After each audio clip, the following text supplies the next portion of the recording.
On January 2, 2006, the Sago mine exploded, killing 13 West Virginia miners. West Virginia Senator Robert Byrd said, quote, "I've seen it all before. First the disaster, then the weeping, and then the outrage. But in a few weeks, when the outrage is gone, when the ink is dry on the editorials, everything returns to business as usual." On April 5, 2010, the Upper Big Branch mine exploded, killing 29. I'm Dan Ringer, and we'll talk about business as usual at the Upper Big Branch mine right now on a special hour-long The Law Works.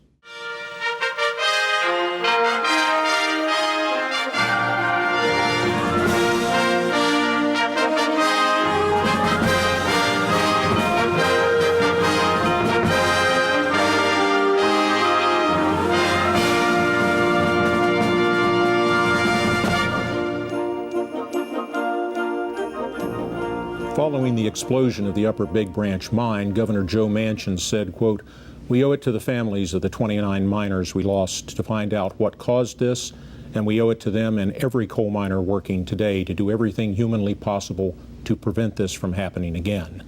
He then appointed J. Davitt McAteer to conduct an independent investigation into the cause or causes of the tragedy. My guest is J. Davitt McAteer. Davitt, thank you for joining us.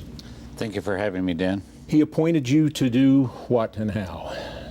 Essentially to take an unvarnished look at what happened, to take a look at who was responsible, and to take a look at the federal and state agencies who had regulatory authority over these mines to see whether their conduct in any way helped or stopped this explosion from occurring, and also make a set of recommendations about what can be done about how to stop this kind of event from occurring again.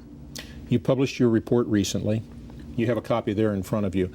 If the viewers want to obtain a copy of this report, how would they do that? Online, they can get a copy from Wheeling Jesuit University, wju.edu, and it's up on that website.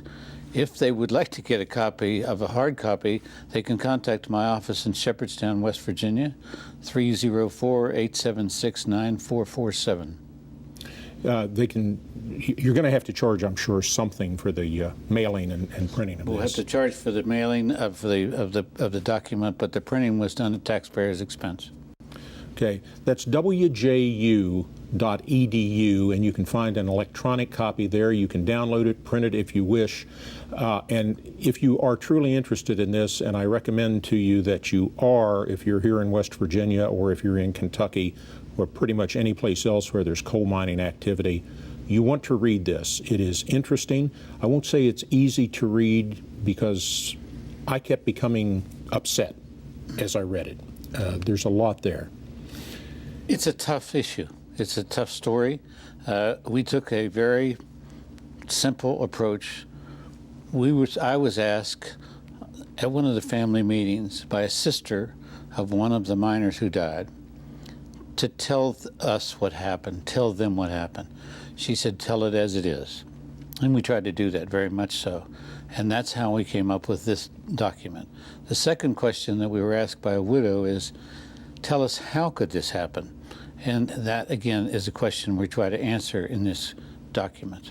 Who was us? Who are the members of your team? We had a team of 6 persons. Katie Bell, who's a recent graduate of West Virginia University Law School. Jim Beck, who's a mining executive here in West Virginia. Pat McGinley, who is a professor of law at West Virginia University. Celeste Montfortin, a doctorate with George Washington University, who worked with me at MSHA. Deborah Roberts, who works with me in my office in Shepherdstown. Beth Spence, a writer and graphic designer from Southern West Virginia. And Suzanne Weiss, who's also a professor at WVU.